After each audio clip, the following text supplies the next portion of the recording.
আমাকে পিক করতে চলে আসছে। একটু দাঁড়াও না।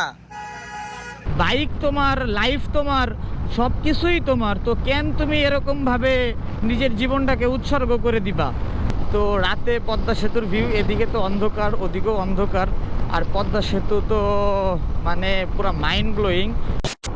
WhatsApp people, it's me Rudhan, welcome to my official YouTube channel and Facebook page. তো গাইস, চলে আসছি আবার আপনাদের মাঝে নতুন আর একটা ভিডিও নিয়ে। রাইট নাও আমি আছি তেজগাঁ, সামনেই এটা হচ্ছে বেগুনবাড়ি, আর আমি চলে যাচ্ছি এখন শরীয়তপুর। আর এখন সময় বাজতেছে ঘড়িতে ঠিক 6:30, আর আমার সাথে কেউই নাই, আমি একা আছি। আমার সাথে আমার বাইক আছে, আর আমার ব্যাগ আছে, আর আমার ক্যামেরা, আর আমার ক্যামেরার সামনে আছেন আপনারা।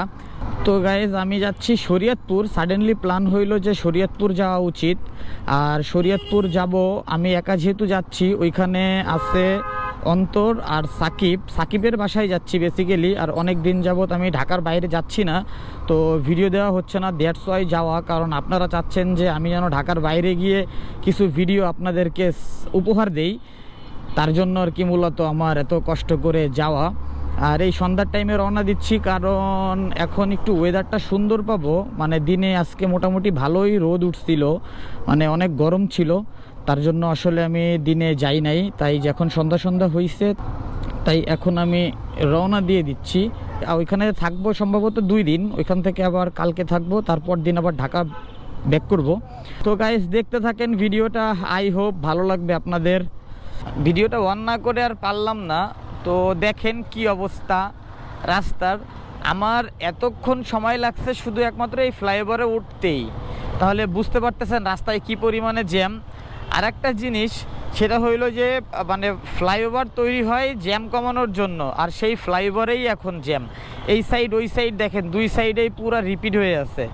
ঢাকার শহরে যতগুলা ফ্লাইওভার আছে, মানে এখন এই টাইমটাতে সবগুলা ফ্লাইওভারে জ্যাম। আলহামদুলিল্লাহ চলে আসছি, মাওয়া এক্সপ্রেসওয়েতে উঠে গেছি অলরেডি। তো গাইস, যে কথাটা মাওয়া এক্সপ্রেসওয়ে নিয়ে বলতে চাই, কারণ এই মাওয়া এক্সপ্রেসওয়ে কিন্তু আমাদের তরুণদের সবথেকে বেশি ফেভারিট একটা রাস্তা। আর এই রাস্তায় আমরা আসি একমাত্র বাইকের টপ চেক করার জন্য। আরও আজকে থার্সডে নাইট, তো বুঝতেই পারতেছেন মাওয়া পোলাপান কি পরিমাণে যাবে। মাওয়া এক্সপ্রেসওয়ে মানেই হচ্ছে মানে খুব ডেঞ্জারাস একটা রোড। মানে এই রোডে যে কি পরিমাণে অ্যাক্সিডেন্ট হয়েছে, কি পরিমাণে বাইকারের প্রাণ গেছে, আসলে বলে কোনো রকমভাবেই শেষ করা সম্ভব না। আপনি দেখেন বাসটা, আমার বাইক চলতেছে 75 কিলোমিটার গতিতে, আর বাসটা আছে মিনিমাম 110 বা 115, কারণ যে গতিতে আমাকে ওভারটেক করে চলে গেল তাতে এইটাই বোঝা যায়।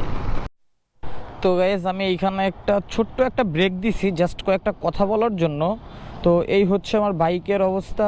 পিছনে আমার ব্যাগ আমি বেঁধে নিছি, বিকজ কাঁধে নিয়ে রাইড করতে প্রবলেম হবে, দ্যাটস ওয়াই আমি পিছনে ব্যাগটা বেঁধে নিছি। আর যে জিনিসটা আমি নোটিস করছি, যে এই হাইওয়েতে যে মানে বাসের যে লিমিট থাকে, আসলে প্রশাসন যে কাজটা করতেছে আসলে ঠিকই করতেছে।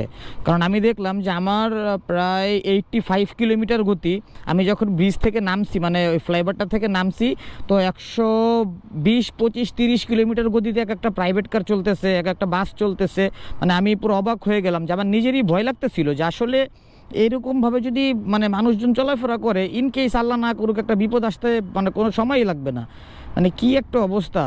আসলে প্রশাসন এদিক দিয়ে আরও কঠোর হইতে হবে প্রশাসনের। আমি এখন প্রশাসনের কাছে মানে সিনসিয়ারলি রিকোয়েস্ট করব যে প্রশাসন জানি আসলেই খুব কঠোর হয়, যে স্টেপগুলো আসলে প্রশাসনের নেওয়া উচিত। মানে মানে খুব বড় ধরনের ফাইন করা উচিত, যে এই সমস্ত অপরাধ যারা করবে, যে এই সমস্ত বাসগুলো যে আছে। তো আমি তখন দেখলাম নড়াইল এক্সপ্রেস ও প্রায় 120+ গতিতে গেছে, ইমাদ পরিবহন ও প্রায় 120+ গতিতে গেছে। মানে আমি আমার সাইড দিয়ে যখন আমাকে ওভারটেক করছে, ওই বাসের বাতাসেই আমি পুরা অবস্থা আমার খারাপ হয়ে গেছে। আসলে এই দিক থেকে খুব সতর্ক হওয়া উচিত। আর একটু পরে আসবে কিছু ভদ্রলোকরা, একটু পরে না আরও পরে আসবে, দেখা গেলো রাত 11টার পরে আসবে।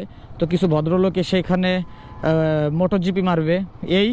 তো এটা বলার জন্য এখানে আমি ব্রেক দিছি। তো সবাই মাওয়া এক্সপ্রেস ওয়েতে যারা আসবেন সতর্কভাবেই আসবেন, আসলে খুব ডেঞ্জারাস অবস্থা। রিসেন্ট আপনারা শুনছেন হয়তো বা এটা মানে এটা খুব প্রচুর ভাইরাল হয়েছিল, ভিডিও ফুটেজটাই প্রচুর ভাইরাল হয়েছিল। তো এই সামনে কোথায় জানি মানে সামনে এইটাতে নাকি তার পরেরটাতে যে অ্যাক্সিডেন্ট হয়েছে, তো অ্যাক্সিডেন্ট করছে একজন কিন্তু মারা গেছে 7 জন। তো 7টা বাইক, একটা বাইক পড়ার কারণে 7টা বাইক পর পড়ছে আর 7 জনই স্পট ডেড। তো আমি সবার কাছে রিকোয়েস্ট করবো যে ইয়াং জেনারেশনের কাছে যে ভাই, বাইক তোমার, লাইফ তোমার, সব কিছুই তোমার, তো কেন তুমি এরকমভাবে নিজের জীবনটাকে উৎসর্গ করে দিবা? আসলে ভাই, যদি আমার কথাটা একটু বুঝে থাকো বা একটু যদি মাথায় বোধ বুদ্ধি থেকে থাকে, এরকম কখনো তোমরা ভাই কখনো করতে আইসো না। ছোট্ট একটা মোটো ব্লগার হয়ে আমি যে মোটিভেশনটা দিছি, এই মোটিভেশন আসলে কারো কাজে লাগবে কিনা বা কেউ মূল্যায়ন করবে কিনা আই ডোন্ট নো, বাট আমার বলা উচিত, তাই আমি বললাম অ্যাজ এ নাগরিক হিসেবে। তো গাইজ, আমি এখানে আর কথা বাড়াচ্ছি না, মানে আমার কথা বলার কোনো উদ্দেশ্যই ছিল না, বাট তাও না বলে পারলাম না, কারণ আমি যে জিনিসটা ফেস করছি এই জিনিসটা আপনাদের কাছে আমি শেয়ার করলাম।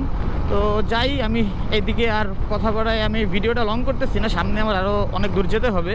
তো দেখতে থাকেন ভিডিওটা আপনারা, ইনশাল্লাহ ভালো লাগবে আপনাদেরও।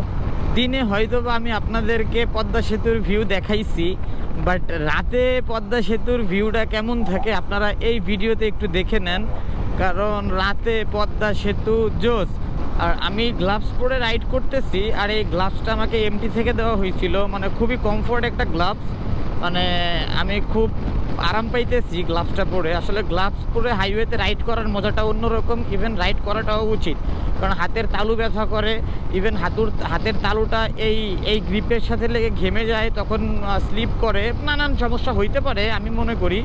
তো আমি আমার গ্লাভস ছাড়াও কিন্তু আমি অনেকবার অনেক দূরে গেছি রাইড করে হাইওয়েতে, বাট দেখছি যে একটু প্রবলেম হয়, বাট ওইটা আসলে ওই টাইমটাতে ওই জিনিসটা আসলে মানায়নি, দ্যাটস ওয়াই আসলে প্রবলেমটা ওরকম প্রবলেম মনে হয় না। বাট এখন গ্লাভস পরে রাইড করতেছি, জোস ভালো লাগতেছে, হাত ঘামাচ্ছে না, হাত ব্যথা হচ্ছে না। তো রাতে পদ্মা সেতুর ভিউ, এদিকে তো অন্ধকার, ওদিকেও অন্ধকার, আর পদ্মা সেতু তো মানে পুরো মাইন্ড ব্লোয়িং। তো কি করছে, রাস্তাটাও যত সুন্দর, পদ্মা সেতুটাও ঠিক ততটাই সুন্দর। আর এই পদ্মা সেতুর যে রাস্তাটা, এটা আমার কাছে কেন জানি মনে হয় এই মাওয়া এক্সপ্রেস ওই থেকেও হোয়াইট, আমার কাছে ওরকম লাগে, কারণ এত সুন্দর পদ্মা সেতুর রাস্তাটা, জোস। 2000 years later. বাহ, ওই যে আমাকে পিক করতে চলে আসছে, একটু দাঁড়াও না। যাক, আইসা পড়ছে, আমিও ফুল রেডি। তো এইখানে এসে আমি 4-5 মিনিটের মতো দাঁড়াইছিলাম, এর মধ্যেও চলে আসছে। তো এখন চলে যাচ্ছি। তো অন্তর যদি থাকতো, ওকে দিয়ে আমি বাইকে পাঠাইতাম, কারণ ঝাঁকি ঝুঁকি খাইতে খাইতে অবস্থা খারাপ। যাক, প্যারা নাই, আর মাত্র 2 কিলোমিটার। ও, আর ওইটা হলো সাকিবের পিকাচু।